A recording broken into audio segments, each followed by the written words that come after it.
ধারাবাহিক তালিম আদাবুল মুফরাদ থেকে আমাদের আলোচনা চলছিল। সামনে আগে বসি।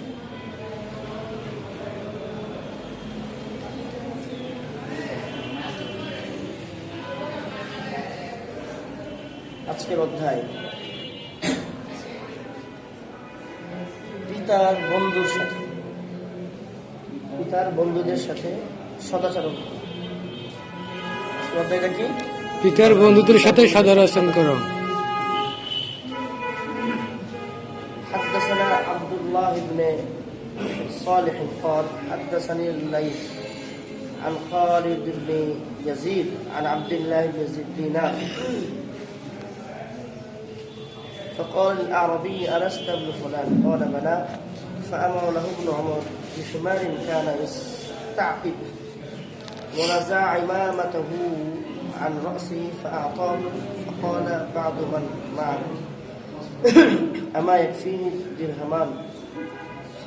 قال النبي صلى الله عليه وسلم احفظ ود أبيك لا تقطعه فيطفي الله نورك.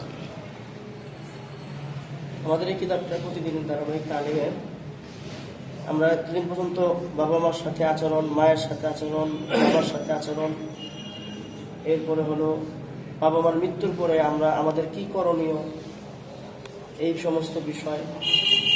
আজকে যে টপিক এটা হলো পিতার বন্ধুদের সাথে সদাচরণ। আব্দুল্লাহ ইবনে ওমর রাদিয়াল্লাহু আনহুমা থেকে বর্ণিত। আব্দুল্লাহ ইবনে ওমর হলো ওমর ফারুক রাদিয়াল্লাহু আনহুর ছেলে। তিনি বলেন, একজন গ্রাম্য ব্যক্তিকে আরবিতে বেদুইন বলে। কি বলে? বেদুইন, যারা গ্রামে বসবাস করে। আমরা আমাদের গ্রামের শহরে বাসা কি করি? গ্রাম থেকে আইছে, গ্রাম্য লোক, এটা আরবিতে বলে বেদুইন। তিনি বলেন, একজন গ্রাম্য ব্যক্তি সফরে বের হলো। তার পিতা ওমর রাদিয়াল্লাহু আনহু বন্ধু ছিলেন। ওমর ফারুক রাদিয়াল্লাহু আনহু ছেলে বলতেছে যে একজন গ্রাম্য লোক বের হয়েছে, সফরে বের হয়েছে। যে লোকটা বের হয়েছে এই লোকের পিতাটা হলো ওমর ফারুকের বন্ধু, মানে যে হাদিস বর্ণনা করতেছে তার বাবার বন্ধু।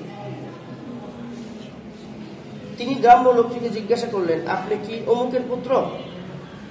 আব্দুল্লাহ ইবনে ওমর জিজ্ঞেস করছে, আপনি কি অমুকের পুত্র? সেই গ্রাম্য লোক বলল, জি হ্যাঁ। তিনি তার সাথে আনা একটি গাধা গ্রাম্য লোকটিকে দেওয়ার নির্দেশ দিলেন এবং নিজের মাথার পাগড়ি খুলে তাকে দান করলেন। সুবহানাল্লাহ। সে সময় ইবনে ওমরের এক সঙ্গী বলল, তাকে 2 দিরহাম দিলে কি যথেষ্ট হতো না? বুঝতেছেন কথাগুলো? ওমর ইবনে খাত্তাব রাদিয়াল্লাহু আনহুর ছেলে আব্দুল্লাহ প্রথম কি দিয়ে দিল? একটা ঘোড়া, একটা গাধা দিয়ে দিল। এরপর আমার মাথার পাগড়িটা খুলে হাদিয়াও দিয়ে দিল। এখন আব্দুল্লাহর সাথে যারা ছিল তারা বলতেছে যে এই লোকটা 2 দিরহাম দিলেই তো যথেষ্ট ছিল। 2 দিরহামে তো তখনকার সময় অনেক টাকা, দিলেই তো হইতো, এর চেয়ে বেশি দিয়ে দিলেন না? তখন ইবনে ওমর, মানে ওমর ফারুকের ছেলে ইবনে ওমর, তার নাম কি? আব্দুল্লাহ ইবনে ওমর। এই হাদিসের এই ভাষাগুলো বোঝা দরকার। হ্যাঁ, হাদিসের মধ্যে দেখবেন ইবনে ওমর, ফুলান ওমর, এরকম শব্দ দেওয়া থাকে। তখন ইবনে ওমর বলতেছে, নবী করিম সাল্লাল্লাহু আলাইহি ওয়াসাল্লাম বলেছেন, পিতার বন্ধুত্ব ঠিক রাখো। সুবহানাল্লাহ। কি ঠিক রাখো? পিতার বন্ধুত্ব ঠিক রাখো, সেটা ছিন্ন করো না, অন্যথায় আল্লাহ তাআলা তোমার ঈমানের আলো নিভিয়ে দিবেন। কি বললাম এটা? মাথায় তো খারাপ হয়ে যায়। কার বাবা নাই? হাত তুলে বললেন যে ইনশাআল্লাহ আমরা আমাদের বাবার বন্ধুদের খবর নিব ইনশাআল্লাহ। বলেন আজকে থেকে হাদিয়া সহ। কি সহ? নবীজির একটা হাদিস শুনছেন, আমল করবেন না? ইনশাআল্লাহ। হাদিয়া সহ বলেন ইনশাআল্লাহ। সামান্য হাদিয়া হইলেও দিব। হ্যাঁ, দেখেন কি বলতেছে, কত কঠিন কথা, যে পিতার বন্ধুত্ব ঠিক রাখো, বাবার সাথে যার সম্পর্ক ভালো ছিল তার সাথে সম্পর্কটা তুমিও রাখো, না হলে তোমাদের ঈমানের আলো নিভে যাবে। এই কথার গভীর রহস্য আছে, একটু পরে বলতেছি। আরেকটা হাদিস, حدثنا حيوة قال حدثني أبو عثمان والد بن أبي الوالد عن عبد الله بن دينار عن ابن عمر عن رسول الله صلى الله عليه وسلم إن أبر البر أن يصلح الرجل أن يصل الرجل أهل ود أبيه। এই যে এনে দেওয়া আছে হাদ্দাসানা আব্দুল্লাহ, হাদ্দাসানা ইয়াজিদ, হাদ্দাসানা হাইওয়া, হাদ্দাসানি ওসমান, এই যতগুলো কথা বললাম না, এগুলো হইলো সহজে বোঝার জন্য হাদিসের সনদ। এগুলো কি বলে? হাদিসের সনদ। সনদ শব্দের অর্থ ধারাবাহিকতা। সনদ অর্থ কি?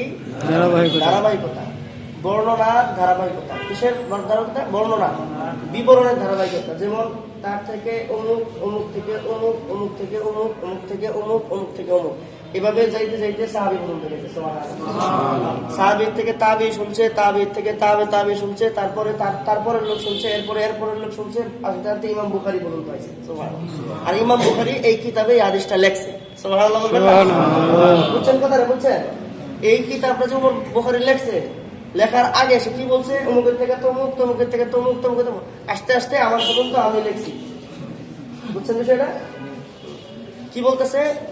ইবনে ওমর রাদিয়াল্লাহু আনহুমা থেকে বর্ণিত, আবারও সে একই রাবী, তিনি বলেন নবী করিম সাল্লাল্লাহু আলাইহি সাল্লাম বলেছেন, কোন ব্যক্তির সর্বোত্তম সদ্ব্যবহার হলো, কোন ব্যক্তির সর্বোত্তম সদ্ব্যবহার হলো তার পিতার বন্ধুর পরিবারের সাথে সদ্ব্যবহার করা। কোন ব্যক্তির সর্বোত্তম সদ্ব্যবহার হলো তার পিতার বন্ধুর পরিবারের সাথে কি ব্যবহার করা? সদ্ব্যবহার করা। তাহলে ইসলাম কতটা ব্যালেন্স ঠিক রাখছে চিন্তা করছেন? এরপরে আরেকটা চ্যাপ্টার, এটা শিরোনাম দিছে, তোমার পিতা যাদের সাথে সম্পর্ক রাখতেন তাদের সাথে তোমরা সদাচরণ করো। একই কথা, তোমার পিতা যাদের সাথে সম্পর্ক রাখতেন তাদের সাথে সদাচরণ করো। হাদিসটা অনেক লম্বা, আরবিটা পড়লাম না, বাংলাটা পড়ি। সাদ ইবনে উবাদা আজ-জুরাকি রাহিমাহুল্লাহ থেকে বর্ণিত, তার পিতা বলেছেন, আমি মদিনার মসজিদে আমর ইবনে উসমানের সাথে বসা ছিলাম। সাদ ইবনে উবাদা আজ-জুরাকি রাহিমাহুল্লাহ বলেন, তার পিতা বলেছেন, আমি মদিনার মসজিদে আমর ইবনে উসমানের সাথে বসা ছিলাম।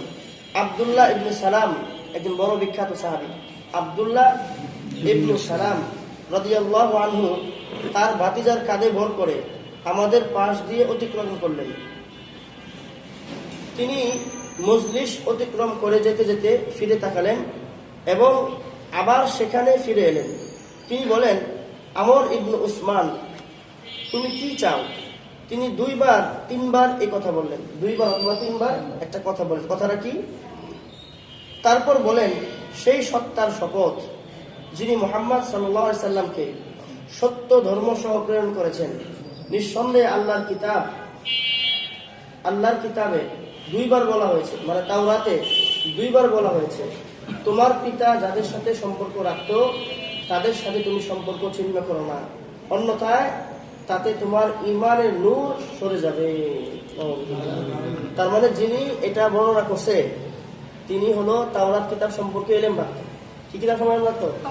তাওরাতের আলেম ছিল আব্দুল্লাহ ইবনে সালাম। তাওরাত কিতাব সম্পর্কে রাখতো, ইলম রাখতো। ওই কিতাবেও দুইবার আসছে। কয়বার? দুইবার। কি আছে?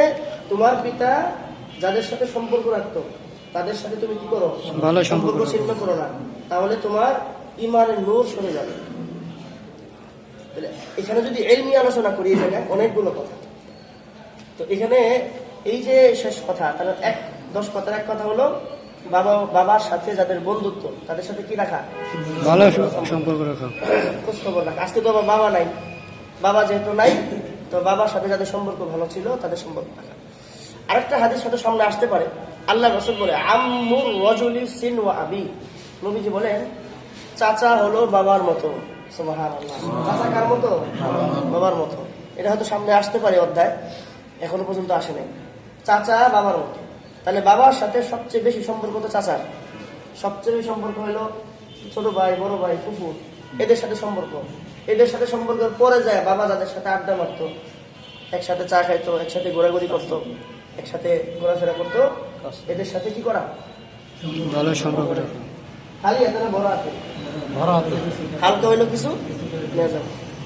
আমার আব্বার যে উস্তাদ আছে মানে আব্দুল মালিক, এখনো উনি আছে কিশোরগঞ্জে। তো আব্বা কোনোদিন খবর লয় নাই। তো আব্বা যেহেতু খবর লয় নাই, বাবার পক্ষ থেকে আমি তার 2 বার খবর নিয়েছিলাম। আমি আব্বুরে বলছি, আব্দুল মালিক সাহেব আল্লাহ মাফ করুক একটু কালো ছিলেন। তো উনি আমার দেখে কেটে দিয়েছিলেন। আমি প্রায় 10 বছর আগের কথা, আমি খবর নিতে গেছিলাম একবার, যে শুনছি এই মাদ্রাসাতে আমার আব্বার যে উস্তাদ আছে। আমি যাওয়ার পথে ওই মাদ্রাসা বসছিলাম, আমার দেখে কেটে দিয়েছে। ওই যে নাতি, আব্বা যদি ছাত্র হয়, আমি নাতি না। আমার বয়স তখন ছিল 78 বছর। আমার নিয়ে পুরো মাদ্রাসায় ঘুরাইছে, ঘুরাই দেখাইছে, আমার তেলাওয়াত শুনছে। বড় আলেম, বর্তমান সে বড় কারিও ছিল যখন সে ইন্তেকাল আগ মুহূর্তে আর কি। তো ওই দিন যে উনি দোয়া করছে না, আসলেও এই যে ইসলাম বলছে বাবার বন্ধুদের সাথে সাক্ষাৎ করা, দেখা করা, এটা এমনিতেই বলে। এটা হলো দোয়া পাওয়ার রাস্তা দিয়ে দিছে। কি দিচ্ছে? মুরব্বী যেতে এখন নাই, বাবার বন্ধু দেখলো আপনাকে দোয়া করে দিল। আর যাদের চুল দাড়ি পেকে যায়, এদের দোয়া কবুল হয়ে যায়। সুবহানাল্লাহ। কি হয়ে যায়?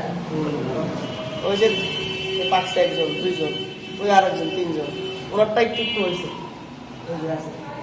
আমাদের সৌভাগ্য দাড়ি পাকতেছে। দাড়ি পাকলে কি হয়? দোয়া কবুল হয়। দাড়ি পাকা লোক যখন হাত তুলে, তখন হাদিস কি আছে? আল্লাহ লজ্জা পায়। আল্লাহ স্মরণ পায়। আল্লাহ কি পায়? আল্লাহ লজ্জা লাগে। এবার চিন্তা করেন তো, দাড়ি পাকা লোক যদি আল্লাহর কাছে দোয়া করলে আল্লাহর স্মরণ লাগে, ওই দাড়ি পাকা লোকটা যদি গুনাহ করে, তখন আল্লাহ কেমন রাগ উঠবো? নাউজুবিল্লাহ। ওই দাড়ি পাকা লোকটাই যদি বিড়ি খায়, আকিস বিড়ি, একটার পর আরেকটা, এবার দোকানে বয়ে চা খায়, প্রতিটা চার দোকান একেবারে মুরব্বীদেরকে দিয়ে গ্রামগঞ্জে ভরা থাকে। আর সবগুলো চার দোকান এক একটা সংসদ ভবন। সংসদ ভবনে তো ডিসকাস হয় না, চার দোকানে যে পরিমাণ ডিসকাস। এই আবার টিভি, ও এই যে একটা মাসালা চলে আসে। কোন দোকানদার যদি চিন্তা করে, আমি আমার সামিআতু উযুনাইনি মিনাল কালাম, এটা হলো হাদিস বর্ণনার ভঙ্গি আর কি, আমি আমার নিজের কানে শুনছি। দেখবো সাহাবা কেরাম অনেক হাদিসের ভাবে আসছে, আমি আমার নিজের 2 কানে শুনছি, এরকম বলে। আমি নিজের 2 কানে চা দোকানদারের মালিকের কাছ থেকে শুনছি। সে বলছে যে হুজুর, টিভি না থাকলে কাস্টমার আসে না, টিভি না হলে দোকান চলে না, টিভি না হলে লাভ হইব না। সবগুলা কথা হলো শিরিক। সবগুলা কথা কি? সরাসরি শিরিক। এই দোকানদার ইমান নাই যে দোকানদার এই কথা বলে, সে কাফের হয়ে যাবে, নিশ্চিত সে কাফের হবে, ধরে রাখেন। তার ইয়াকিন কই চলে গেছে? টিভির মধ্যে। ব্যবসায় লাভ আসে, লাভ আসে, ইয়াকিন কোথায়? টিভিতে। টিভিতে না, ইমান আছে না। কাফের দোকান তো সবাই খাইতেছে। ইসলাম যদি থাকতো, তো যদি ইসলাম থাকতো, এর পিড়ে চামড়া উড়াই যেত, ওরা হয়তো আবার নতুন করে মুসলমান বানাইত। খুব মারাত্মক কথা। তার ইয়াকিন পুরো চলে গেছে টিভির উপরে। অথচ রিজিকের মালিক হলো রাজ্জাক। ওয়া তারযুকু মান তাশাউ বিগাইরি হিসাব। আল্লাহ জানে চায় তাহলে বেহিসাব রিজিক দান করে। সুবহানাল্লাহ। রিজিকের মালিক কে? আল্লাহ। আল্লাহ। আল্লাহ। সম্ভবত বুখারী শরীফের একটা ঘটনা বা তিরমিজির একটা ঘটনা। একটা পাখি রাস্তা থেকে একটা দোকান থেকে রুটি নিয়ে দৌড় দিছে, উড়াল দিছে, পিছে পিছে এক লোক গেছে। সম্ভবত ওই যুগের যে নবী ছিল, এই নবী তার পিছে পিছে বাঁচছে। যাইতে যাইতে গিয়ে দেখে একটা নারিকেল গাছ, নারিকেল গাছের উপরে ওই পাখিটা ঠোকর দিয়ে দেখি যেন দিতেছে, খাবার খাওয়াইতেছে। তার কৌতূহল হইলো, সে পাখিটা চলে যাওয়ার পরে গিয়ে দেখে একটা অন্ধ সাপ। সুবহানাল্লাহ বলবেন না? কি সাপ? অন্ধ সাপকে আল্লাহ তাআলা রিজিক খাওয়ায় একটা পাখির মতো। সুবহানাল্লাহ, জোরে বলেন সুবহানাল্লাহ। আমার রব এতটা দয়ালু। আর হ্যাঁ কইতেছে টেলিভিশন ছাড়া মিলে আর কি হতো না, ব্যবসা লাভ হতো না। আল্লাহ এই পরি মায়ের পেটের মধ্যে একটা বাচ্চার 10টা মাস কিভাবে পালে চিন্তা করেন তো আল্লাহ তাআলা। কত বড় রাজ্জাক, কি বড়, কত বড় রাজ্জাক আল্লাহ তাআলা। বলতেছে যে আল্লাহ তাআলা খাওয়াইতে পারবো। খাওয়ানোর যে কত মাধ্যম আছে হাদিস পড়লে বোঝা যায়। জিকিরের মাধ্যমে বান্দা খাইতে পারে। সুবহানাল্লাহ। কারো বেশি ক্ষুধা লাগলে সূরা ইয়াসিন তেলাওয়াত করবেন এই নিয়তে যে আমার ক্ষুধা নিবারণ হয়েছে, দেখবেন যে ইয়াসিন পড়ছেন ক্ষুধা শেষ হয়ে গেছে। এই শক্তি আসতে সময় লাগবে। এই জন্য এই দাড়ি পাকে গেলে দোয়া যেমন কবুল হয়, ওই দাড়ি পাকা অবস্থায় গুনাহ করলে আল্লাহর রাগটা বেশি হয়। এই জন্য আলী রাদিয়াল্লাহু তাআলা আনহু থেকে বর্ণিত হাদিস আছে, আবু দাউদে বর্ণিত হাদিস, বলছে আমারুহুম, হাদিসের শব্দগুলো মনে আসতেছে না, যে ওই ব্যক্তি বড় ভাগ্যবান যার হায়াত লম্বা হায়াতে নেক আমল বেশি। আমারুহুম আমারা ওয়া সাইয়্যাহুম আমারা, কিন্তু ও বড় বদনসিব যে লম্বা হায়াত পাইছে কিন্তু নেক আমল নাই, গুনাহ বেশি। এই আয়াতের তাফসীর ব্যাখ্যা লিখছে মুহাদ্দিসরা যে যার হায়াত বেশি তার যদি নেক আমল বেশি না থাকে তার জন্য বদনসিব। এখন দাড়ি পাকে গেছে 70 বছর বয়স, সে এখনো বসে বসে দোকানের মধ্যে কি কাটছে বিড়ি। কি রে ভাই, কি টান, মুরব্বীরা যে পরিমাণ টান মারে, আজীব টান। আমি একবার আমার মামা ভাই দেখছি, চোখটা বন্ধ করে, চোখ টুক বন্ধ করে টান। কি আশ্চর্য লাগে করে দেখলে, কি খায়। আমাদের হাদিসের ক্লাসে আমাদের হুজুর কইছিল, যারা দুনিয়াতে বিড়ি খায় এরা যে নিশ্চিত জাহান্নামী, এটা কোনো মানে আর ইয়ে নাই। কারণ জাহান্নাম আগুন, হ্যাঁ দুনিয়াতে আগুন খেয়ে প্র্যাকটিস করতেছে। এই হলো গিয়া বিড়িটা খুব মারাত্মক বিধ্বংসী করতে সমাজের মধ্যে। কত যুবক বলবে যে গোপনে করে বিড়ি খায়, এখানে যদি কেউ অভ্যাস থাকে আল্লাহর হস্তে খায় না। আপনি নিজে একদিন ক্যালকুলেশন করবেন আজকে, যে একদিনে যদি 5 টাকা করে বিড়ি হয় তাহলে একদিনে 15 টাকা। এবার হিসাব করেন 365 দিনে আপনি কতগুলো টাকা খান। সবগুলো টাকা আপনি হারাম কাজে ব্যবহার করতেছেন। হারাম, সব হারাম।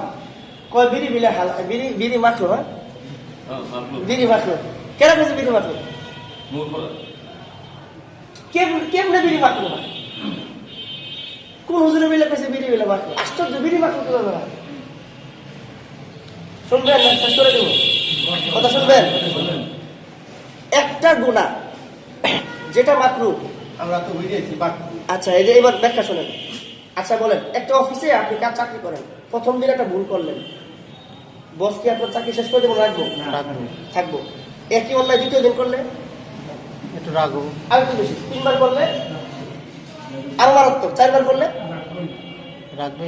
এরপরে কিছুদিন পরে লাল কাঠ। লাল কাঠ না, মাকরুহ হলো একটা অন্যায়। মাকরুহ শব্দের অর্থ কি? মাকরুহ শব্দের অর্থ হলো অপছন্দনীয়। কি বলছি? জোরে বলেন, মাকরুহ অর্থ কি? অপছন্দনীয়। এটা তো ক্লাস না। মাকরুহ অর্থ কি? অপছন্দনীয়। কার কাছে অপছন্দনীয়? আল্লাহর কাছে অপছন্দনীয়। কার কাছে? আল্লাহর কাছে অপছন্দনীয়। একদিকে বড় সাপ, আরেকদিকে ছোট সাপ। ধরেন একটা অজগর সাপ, আরেকটা হলো দুরা সাপ। সবচেয়ে লম্বা সাপ কোনটা? দুরা। এটা কামড় দিলে বিষ নাই। যদি আমি আপনাদের বলি কামড় খাইবেন? কেউ খাইবো না, কি আছে দুরা সাপের কামড় খাইবেন? রাজি না, কেউ রাজি না, হ্যাঁ? কেউ রাজি হবো না। কবিরা গুণা হলো অজগর সাপ, সগিরা গুণা দুরা সাপ। কোনটা খাইবেন? একটা খাইবো না। কোন যদি খাইবেন না, তাহলে এবার আসেন। একটা গুণা একবারের জন্য মাকরুহ, ওই একটা গুণা যখন বারবার হয় তখন এর মাকরুহ থাকে না, হারাম হয়। আরাম হয়ে যায়। বুঝতে পারছি? প্রথমে একদিন টান দেন, একটা সুপ টান, মাকরুহ। দ্বিতীয় দিন ডুব টান, এটা কি? মাকরুহ। পরের দিন টুক টান, এটা কি? 3টা হয়ে গেল, আর কি? আরাম হয়ে গেল। তার তো কেমনে মাকরুহ হয়? আবার কেউ আছে না খেলে বাথরুম ক্লিয়ার হয় না, বাথরুমে গিয়ে খায়, বাথরুম ক্লিয়ার হয় না। কি আযাব আল্লাহ তাআলা কি আযাব দিয়েছে চিন্তা করেন। বিড়ি না খেলে বাথরুম ক্লিয়ার হয় না, এটা আযাব না?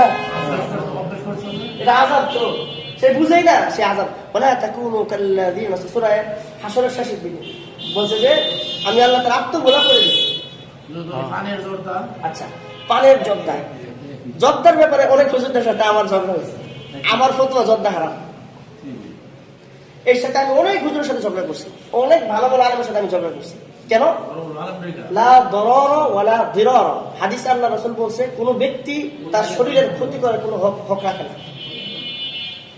কোন ব্যক্তি নিজেও ক্ষতিগ্রস্ত হবে না, অন্যকে ক্ষতি করবে না। আত্মহত্যা মহাপাপ না? কেন? জানটা কার দেওয়া? আল্লাহর। আল্লাহর দেওয়া। যার ক্ষতি করার কোনো অধিকার আমার নাই। তাহলে শরীরটা কাট দেওয়া আল্লাহ, আল্লাহর। পুরো বডি কাট দেওয়া আল্লাহর। তো এই শরীরের ক্ষতি করার কোনো অধিকার আমার নাই। এখন বলেন জর্দা এটা উপকার না ক্ষতি? ক্ষতি। আচ্ছা, মাসালা দুই ভাবে আসে।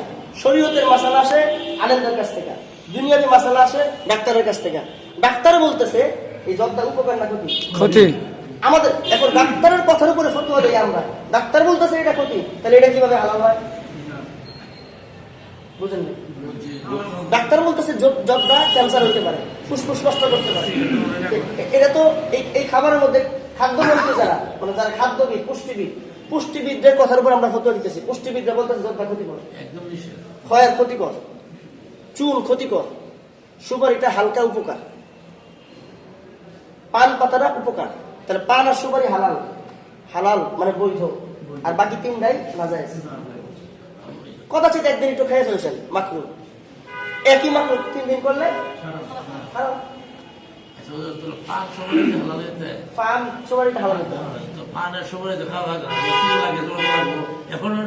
হ্যাঁ, এই যে মজা। খয়ের কিভাবে হালাল হইব? ক্ষতিকর, ভিতরে কইজা পুরো লাগে একেবারে। হ্যাঁ, আরেকটা দলিল আরেকটা আমি হুজুরে দিছি। আচ্ছা, পান যারা খায় তাদের মুখ থেকে সুগন্ধি না দুর্গন্ধি? তাদের সামনে দুই দেড় দূরে কথা বলতে পারবেন? আর যদি 80 বছরের বুড়া বাব্বা গো এবার কয় খালি থুতু বের হয়। একবার এক মুরব্বীর সামনে পড়ছিলাম, আমার পুরো জায়গা নষ্ট হয়ে গেল। খয়াত যারা খায় প্রচুর গন্ধ, ডানে বামে যারা থাকে, তাহলে এই যে আপনি একটা মানুষের জন্য কষ্টের কারণ হলেন, হালাল কেমন না? এটাকে বলে দলিল আকলি। কি বলে এটা? দলিল আকলি, আকল দিয়ে কথা বলতেছি। নকলি দলিল তো কথাই আছে যে নেশা জাতীয় দ্রব্য হারাম। এখন যে লোকের দলিল দিয়ে বোঝান যায় না, এরা আকল দিয়ে বোঝাইতে হয়। একটা গুনাহ একবার মাকরুহ হয়, বারবার কিভাবে হারাম হয়? প্রতিদিন বিড়ি খাইতেছে, একদিন শুকিয়ে দিলেন টান একটা মাকরুহ করলেন। তাও ইসলাম কি মাকরুহ করতে বলে? না। ইসলাম মাকরুহ কাজ করতে উৎসাহ করে? মাকরুহটা কার কাছে? আল্লাহর কাছে মাকরুহ। এই অপছন্দনীয় কাজটা আল্লাহর কাছে। দুনিয়া একটা মানুষের অপছন্দের কাজ আপনি করেন না। বাবা যে কাজটা অপছন্দ করে সেটা করেন না, মা যেটা অপছন্দ সেটা করেন না, আল্লাহ যেটা অপছন্দ করে সেটা আপনি কিভাবে করেন? এবার বলছেন বিড়ি হালাল না হারাম? হারাম, পুরা হারাম। দুয়া আগুন খাইতেছে, ভিতরটা পুরো পুড়ে দিতেছে। এই জন্য সবকিছু কিছু আছে আকল দিয়ে বুঝতে হইব। আল্লাহ আমাদেরকে বোঝার তৌফিক দান করুন। কথাটা আজকে বলে ফেলি। ওই যে একটু আগে একটা হাদিসে দেখছেন না, যে একজন রাবীর নাম মনে পড়লো, আবু সালামা। নাম কি? শেষ হাদিসে বললাম তার নাম আবু সালামা। আবু সালামার উপরে কোরআনের এক বিখ্যাত আয়াত নাযিল হয়েছে। এক বিখ্যাত আয়াত এর সাথে সম্পৃক্ত। এক বিখ্যাত আয়াতের মধ্যে সূরা বাকারা 2 পারার 11 নম্বর পৃষ্ঠা। সূরা বাকারাতে আল্লাহ এই আয়াতটা এই আবু সালামার সাথে নাযিল হয়েছে। 208 নম্বর আয়াত। কত? এই আবু সালামা আগের যুগের, এই যে দেখছেন না তাওরাতের সম্পর্কে ধারণা রাখছে, তা তার বয়সটা কত ভাবছেন? 250 উপরে বয়স হবে, 200 উপরে বয়স হবে। তাওরাত কিতাব সম্পর্কে তার ধারণা আছে। তো ওই যে ওই ধর্মে থাকার কারণে সে উটের গোশত খাইতো না। কিসের গোশত খাইতো না? উটের গোশত খাইতো না। মানে মুসলমান হওয়ার পরে সে উটের গোশত খাইতে পারতেছে না। উটের গোশত কিন্তু খুব মারাত্মক ভিটামিন, এটা খাইলে অনেক সময় পেট ডাইরেক্ট হয়ে যায়। যারা হাজিরা হতে যায় তারা জানে। এখন এই উনি যখন মুসলমান হয়েছে, সাহাবা কেরাম একসাথে খাবার খায়, উটের গোশত খায়, উনি খায় না। বুঝতে পারছেন? এখন সাহাবীরা বলতেছে মুখের সামনে নেই খাও, গ্রহণে নিতে পারে না, আগে খায় অভ্যাস নাই। খ্রিস্টানরা গরুর গোশত খায় না, জানেন? খ্রিস্টানরা গরুর গোশত খায় না, হিন্দুরা গরুর গোশত খায় না।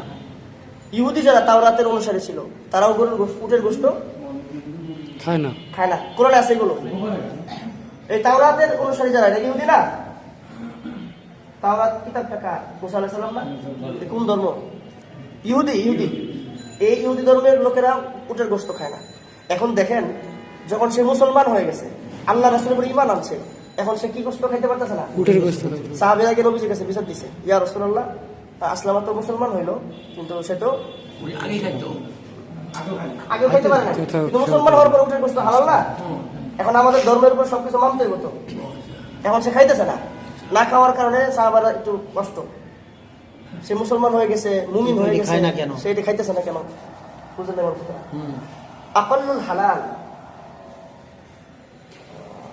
পরে কি করলো, রাসূলের কাছে গেল, রাসূল চুপচাপ রইল। হঠাৎ আল্লাহ তাআলা আয়াত নাযিল করলেন, সুবহানাল্লাহ। সুবহানাল্লাহ। কোন বিষয়ের অভিযোগ যখন সমাধান দিতে পারে না, তখন আল্লাহর কাছে উনি ঝুঁকে যান। তখন আল্লাহ তাআলা এক বিশাল আয়াত নিয়েছে, সূরা বাকারার 208 নম্বর আয়াত, আল্লাহ জিবরাইলকে পাঠিয়ে দিয়েছে। দেখেন, উটের গোশত খায় না, আল্লাহ তো কইলেই হইতো যে তোমরা উটের গোশত খাও, তারে বলতে পারতো না? আল্লাহ এক ব্যাপক অর্থবোধক একটা আয়াত নাযিল করছে, ইয়া আইয়ুহাল্লাযীনা আমানু, হে ঈমানওয়ালারা, উদখুলু ফিস সিলমি কাফা, তোমরা ইসলামের মধ্যে পরিপূর্ণভাবে ঢুকে যাও। সুবহানাল্লাহ। কথা বুঝছেন? ইসলামের মধ্যে কি করো? পরিপূর্ণভাবে ঢুকে যাও। পূর্ণাঙ্গভাবে ঢুকো। মানে মুসলমান হয়ে গেছে, উটের গোশত খাইবা না, এটা হইতে পারে না। এই সমস্ত আয়াতকে বলে স্ট্রাকচারেবল আয়াত। স্ট্রাকচারেবল আয়াত মানে এই বিধানগত আয়াত। বিধান, এই এক আয়াত দিয়ে কোটি কোটি মাসালা বের করা যায়। এক আয়াত দিয়ে কোটি কোটি মাসালা বের করা যাবে, একদম কিয়ামত পর্যন্ত। কোরআন কি বর্তমান না কিয়ামত পর্যন্ত? কিয়ামত পর্যন্ত। কিয়ামত পর্যন্ত আরো কত কিছু বেরোবে দুনিয়ার মধ্যে, বুঝতে পারছেন? এটা হলো উসুলের আয়াত বলে, এটাকে উসুলের আয়াত। এই এক আয়াত আল্লাহ একটা খালি কইতে হতো, তুমি উটের গোশত খাও, কুলু মিনাল ইবিল, হে মুমিনরা তোমরা উটের গোশত খাও। সমস্যা ছিল একটা, কিন্তু সমাধানের জন্য আল্লাহ এমন আয়াত দিছে যে এক আয়াত, উসুলি আয়াত, এই আয়াত দিয়া লক্ষ লক্ষ মাসালা আল্লাহ বের করতে পারবে। মুফাসসিররা লক্ষ লক্ষ মাসালা বের করতে পারবে, বুঝতে পারছেন? কোন একটা আয়াত আছে, আফাতুমিনুনা বিবাদিল কিতাব ওয়া তাকফুরুনা বিবাদ, তোমরা কোরআনের কিছু অংশ মানবে আর কিছু অংশ ছেড়ে দিবে, এটা হইব না। বরং উদখুলু ফিস সিলমি কাফা, তোমরা দিনের মধ্যে ঢুকো পরিপূর্ণভাবে। বুঝতে পারছেন? মুসলমান হইছে না, কিসের গোশত খাইতে হইব? উটের গোশত খাইতে। উটের গোশত খাইতে হইব। আর আল্লাহ যেগুলো আদেশ করছে এগুলো মানতে হইব, যেগুলো নিষেধ করছে এগুলো ছাড়তে ছেড়ে দিতে হইব, বাদ দিয়ে দিতে হইব। তো এই যে এই সমস্ত বিষয় দেখেন, তাহলে ইসলাম কিভাবে আল্লাহ ব্যালেন্স করছে। সাহাবায়ে কেরাম এইভাবে বসে থাকতো, রাসূল এভাবে বর্ণনা করতো। সুবহানাল্লাহ। আজকে পুরো একটা ক্লাস হয়ে গেছে, পুরো একটা হাদিসের ক্লাস হয়ে গেছে। কিন্তু সমস্যার পার্থক্য কি, সাহাবায়ে কেরামের হাতে কিছু থাকতো, কেউ লিখে নিয়ে যেত, কেউ অথবা হাদিসের পাতায় লিখতো, কেউ মাটির মধ্যে লিখতো, কেউ পাতার মধ্যে লিখে নিয়ে যেত, মুখস্থ করতো, এগুলো পরে আমরা শোনাই। কিন্তু আমাদের আফসোস, আমাদের দুর্ভাগ্য, আমাদের কপাল পোড়া, আমরা আলেমরাও মুসল্লিদেরকে সময় দিতে পারি না, মুসল্লিদেরও আমাদের কাছে বসে না। ইমাম রাখি শুধু নামাজের লেখা, ইমাম রাখি জন্য শুধু নামাজ পড়বো। আরে ইমামের কাম শুধু নামাজ পড়েন নাকি? ইমাম সারা মহল্লার প্রতিটা মুসল্লির, তার ঘর, তার বাহির, তার ব্যক্তি জীবন, সব জায়গায় ইমাম হস্তক্ষেপ করবে। প্রত্যেকটা মুমিনের মুসল্লির ঘর পর্যন্ত দিন পৌঁছানোর দায়িত্ব ইমাম সাহেবের। কিন্তু আমাদের দায়িত্ব খালি কি? মসজিদে নামাজ পড়া। আল্লাহ আমাদের সবাইকে আমল করতে। আমিন। ঠিক আছে? আল্লাহ আমাদের পরিপূর্ণ ইসলাম মানার